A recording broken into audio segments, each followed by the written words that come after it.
तो दोस्तों मैं आपको बहुत बड़ी खबर देने जा रहा हूँ। दरअसल भारतीय नेवी की तरफ से एक बहुत ही ज्यादा बड़ी और महत्वपूर्ण खबर निकल कर आ रही है और ये खबर जुड़ी हुई है भारत की परमाणु पनडुब्बियों के प्रोग्राम से संबंधित। हम सभी जानते हैं कि इस समय भारत के पास SSBN की बात की जाए तो केवल एक ही सबमरीन ऑपरेशनल है, INS अरिहंत। ये INS अरिहंत वही SSBN है जिससे हमने रिसेंटली एक SLBM लॉन्च करके टेस्ट फायर किया था, जिसका नाम था K-15 सागरिका मिसाइल, जो कि आपको 750 किलोमीटर की रेंज देती है।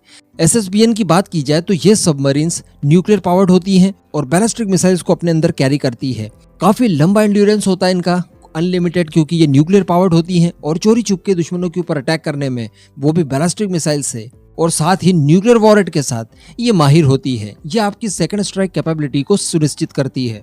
तो अभी फिलहाल की बात की जाए तो केवल एक सबमरीन हमारे पास ऑपरेशनल है, INS अरिहंत।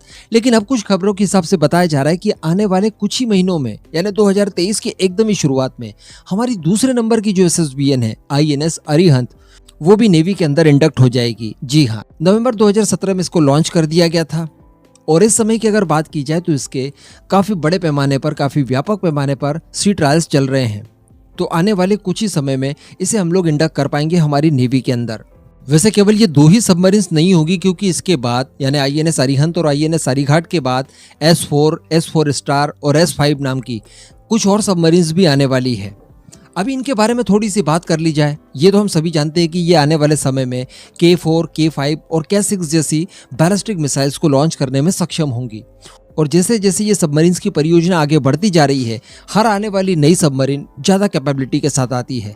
जैसे अगर बात की जाए INS अरिहंत की, तो वो 6000 टन की थी, यानी उसके डिप्लेसमेंट कैपेसिटी जो थी वो 6000 टन की थी।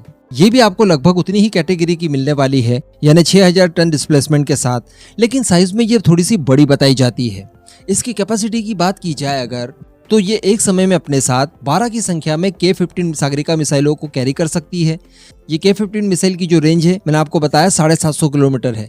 या अगर आप इनकी जगह K4 मिसाइलों को लेकर जाना चाहते हैं तो 4 की संख्या में K4 मिसाइलों को कैरी कर सकती है ये सबमरीन। K4 की रेंज 3500 किलोमीटर है। K4 बन जाने के बाद ही भारत के अंदर इतनी क्षमता आई कि सेकंड स्ट्राइक कैपेबिलिटी के तहत सीधे बे ऑफ बंगाल से हम लोग चाइना के ऊपर स्ट्राइक कर सकते थे। इसके बाद जो हमारी तीसरी सबमरीन होगी उसका नाम होगा S4, जो कि 2021 में लॉन्च हुई थी और ये फिलहाल निर्माणाधीन है विशाखापट्टनम में। कुछ सैटेलाइट इमेजेस पहले वायरल हुई थी इससे संबंधित, जिसमें बताया जा रहा था कि ये INS अरिहंत और अरिघाट दोनों से ही काफी बड़ी दिखाई देती है। वैसे इसको लेकर किसी तरह की कोई ऑफिशियल लेंथ वगैरह, साइज वगैरह नहीं बताया गया है, लेकिन देखने भर से मालूम पड़ जाता है कि ये काफी लंबी है पुरानी वाली की तुलना में। अब चूंकि ये INS अरिघाट से बड़ी है, इस वजह से 2 एडिशनल मिसाइल्स ये अपने साथ कैरी करने में सक्षम होगी। इसके बाद फिर नंबर आता है S4 स्टार का, जो कि और ज्यादा बड़ी होने वाली है, और फाइनली आएगी S5, जो कि और ज्यादा बड़ी होने वाली है। और जितनी भी बड़ी बड़ी सबमरीन्स आने वाली है एक के बाद एक, इन सारी की क्षमताएं मिसाइल कैरी करने के मामले में बढ़ जाएगी। वो ज्यादा भारी रेंज वाली, ज्यादा लंबी चौड़ी रेंज वाली मिसाइलों को अपने साथ ज्यादा मात्रा में कैरी करने में सक्षम होगी। जो स्पेशली अगर बात की जाए K5 मिसाइल और K6 मिसाइल, जो कि इन फ्यूचर हमारे पास आने वाली है, हमारी नेवी की ताकत को कई गुना बढ़ा देगी, उन सभी को हम लोग लॉन्च कर पाएंगे इसी हमारी S5 SSBN से। क्योंकि जो S5 सबमरीन होगी, जो इस सीरीज की सबसे आखिरी और सबसे ताकतवर सबमरीन होगी, उसका डिस्प्लेसमेंट वेट बताया जाता है 13,500 टन। तो समझ ही सकते हैं कि उसमें ज्यादा मिसाइल ट्यूब्स होंगी और ज्यादा मिसाइलों को वो ले जाकर लॉन्च करने में सक्षम होगी। तो खैर, इनसे ज्यादा जानकारी तो पब्लिक डोमेन में इन सब प्रोजेक्ट को लेकर अभी तक नहीं दी गई है। हम सभी लोग जानते हैं कि इस प्रोजेक्ट को जब शुरू किया गया तब से लेकर आज तक काफी सीक्रेसी मेंटेन की गई है। किसी भी तरह की अननेसेसरी जानकारी गवर्नमेंट की तरफ से या भारतीय नेवी की तरफ से पब्लिक डोमेन में नहीं दी गई है। तो इससे ज़्यादा चीज़ें मैं आपको नहीं बता पाऊंगा, लेकिन सबसे बड़ी खबर यही है कि भारत की क्षमता बढ़ने वाली है, कई गुना बढ़ने वाली है। जहां पर हमारे पास एक परमाणु सबमरीन थी, उसकी जगह अब 2 परमाणु सबमरीन्स होंगी। तो डेफिनेटली हमारी जो स्ट्राइक कैपेबिलिटी है वो खासी बढ़ जाएगी। और वैसे भी बताया जाता है कि 2 फ्रंट वॉर है हमारे सामने, एक तरफ चाइना तो दूसरी तरफ पाकिस्तान।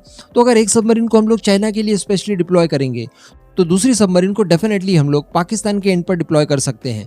जहां पाकिस्तान का काम तमाम करने के लिए 750 किलोमीटर रेंज वाली K-15 मिसाइल काफ़ी होगी, तो चाइना को भी लूज मोशन करवाने के लिए K4 मिसाइलें काफ़ी होंगी, जिसकी रेंज 3500 किलोमीटर है। क्योंकि इन सबमरीन्स के जरिए हम लोग चाइना के एकदम तटवर्ती इलाकों में जाकर पहुंच सकते हैं, बिल्कुल चुपचाप, उन्हें पता भी नहीं चलेगा। और वहां जाकर फिर मिसाइलों को लॉन्च करेंगे तो मिसाइलों की जो एक्चुअल रेंज है उससे कई ज़्यादा ये हमें एडवांटेज दे सकती है और काफ़ी डीपली हम लोग स्ट्राइक करने में सक्षम होंगे।